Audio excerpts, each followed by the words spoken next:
सौतेली बहनें रंगापुर नाम के गांव में शालिनी नाम की एक औरत रहा करती थी।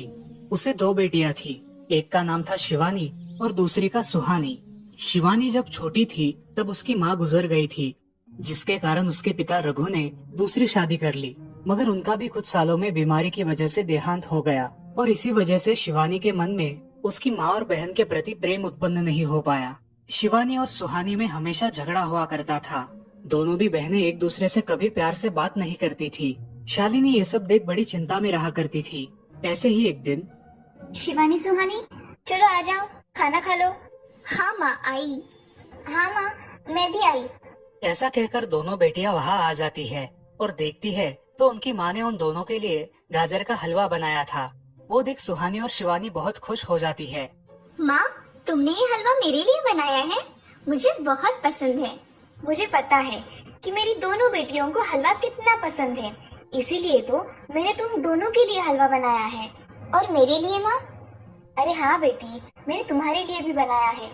चलो अब जल्दी से खा लो, तुम दोनों को कॉलेज भी तो जाना है ना। जी माँ, मैं ये कटोरी ले लूँ? मुझे जल्दी पहुँचना है कॉलेज में। हाँ ले लो। और सुहानी, तुम ये वाली कटोरी ले लो। जी माँ। दोनों भी हलवा खाती है और एक दूसरे की ओर बहुत गुस्से से देखकर वहाँ से चली जाती है। वो दोनों भी कॉलेज में एक साथ पढ़ा करती थी। फर्क सिर्फ इतना था कि शिवानी 3rd ईयर में थी और सुहानी 1st ईयर में। उन दोनों में 2 साल का अंतर था। फिर भी दोनों में हमेशा नोकझोंक हुआ करती थी, जैसे कि वो दोनों एक दूसरे के दुश्मन हो। ऐसे ही एक दिन दीदी, मेरी कॉलेज की ट्रिप जाने वाली है, तुम्हारी भी ट्रिप जाने वाली है क्या? हाँ, मेरी भी जाने वाली है, मगर मेरा जाने का मन नहीं है। क्यों दीदी? क्योंकि वहाँ पे तुम हो। मुझे भी कोई शौक नहीं है तुम्हारे साथ आने का, मैंने ऐसे ही पूछ लिया। मैं जा रही हूँ। शिवानी और सुहानी एक दूसरे की ओर मुंह फेरकर वहाँ से चली जाती है।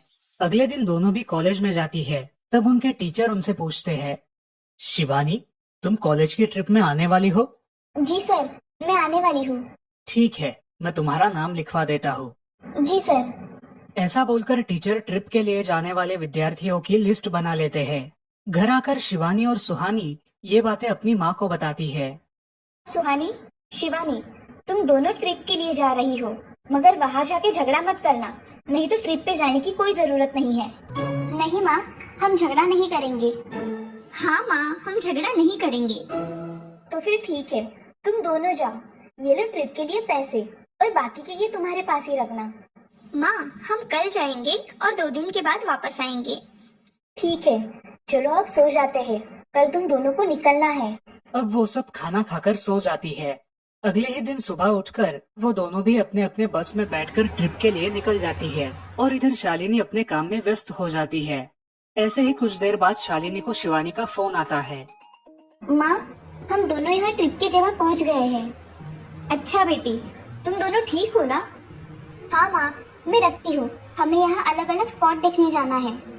ठीक है, और जब वक्त मिले तो फोन कर देना। हाँ माँ, अपना और सुहानी का ख्याल रखना। हाँ माँ। फोन रखने के बाद शिवानी और उसके क्लास के सारे दोस्त वहाँ की एक जगह देखने जाते हैं। सुहानी भी उसके क्लास के साथ एक दूसरी जगह देखने निकल जाती है। सारे बच्चे एक साथ घूमकर वापस आते हैं। शिवानी सुहानी को ढूंढती है, मगर सुहानी उसे कहीं दिखाई नहीं देती। इसीलिए शिवानी को बड़ी चिंता होने लगती है। अरे, ये सुहानी कहाँ रह गई? इसका तो कुछ भी पता नहीं, कहाँ ढूंढूं इसे? तभी शिवानी को सुहानी दिखाई देती है और उसके जान में जान आ जाती है। सुहानी, कहाँ गई थी तुम? मुझे कितनी चिंता लग गई थी तुम्हारी। अरे, मैं यहाँ ही थी मेरी सहेलियों के साथ, मुझे कुछ नहीं हुआ। ऐसा बोलकर सुहानी वहाँ से चली जाती है। दूसरे दिन सब लड़के लड़कियाँ जल्दी उठकर अपनी तैयारी कर लेते हैं और पहाड़ पर जाने के लिए निकलते हैं। वो सब आज थोड़ा घूमकर शाम तक निकलने वाले थे। सब विद्यार्थी एक हिल स्टेशन देखने चले जाते हैं। शाम होने तक उस पहाड़ी का मजा उठाते हैं, लेकिन सुहानी बिना किसी को बताए उस पहाड़ी के एक अनजान हिस्से में चली जाती है। वहाँ का मनमोहक दृश्य देखते देखते गलती से उसका पैर फिसल जाता है और वो वहाँ से नीचे गिर जाती है। शाम हो जाने के कारण सभी विद्यार्थी वहाँ से निकलने लगते हैं और यहाँ सुहानी एक पेड़ के सहारे उस पहाड़ी की चोटी पर लटकी रहती है। शिवानी सभी विद्यार्थियों में अपनी बहन को ढूंढती है लेकिन वो उसे कहीं नहीं मिलती। सुहानी को ढूंढते ढूंढते शिवानी वापस उसी पहाड़ी के पास आती है और उसे आवाज लगाती है। सुहानी, सुहानी कहाँ हो तुम? दीदी मैं यहाँ हूँ, बचाओ मुझे, मैं यहाँ हूँ। सुहानी की आवाज की ओर जाते ही उसे पता चलता है कि सुहानी पहाड़ी पर लटकी है। ये सब देखकर शिवानी बहुत घबरा जाती है। शिवानी अपनी पूरी ताकत लगाकर उसे ऊपर खींच लेती है। तुम यहाँ क्यों आई थी? अगर तुम्हें कुछ हो जाता तो मैं क्या करती? माँ को क्या जवाब देती? दीदी मेरा पैर फिसल कर मैं वहाँ गिर गई। मैंने बहुत आवाज दी मगर मेरी आवाज किसी ने नहीं सुनी। तुम ढूंढती हुई आई और मुझे बचा लिया। तुम दुनिया की बेस्ट दीदी हो। हाँ सुहानी, चलो अब घर जाने के लिए देर हो जाएगी, बस निकल जाएगी। सुहानी को ऊपर खींचते वक्त शिवानी के हाथ पर बहुत सारे जख्म हो गए थे, इसीलिए सुहानी अपनी ओढ़नी फाड़कर उसके हाथ पे बांध देती है और अब वो दोनों बस के पास चले जाते हैं।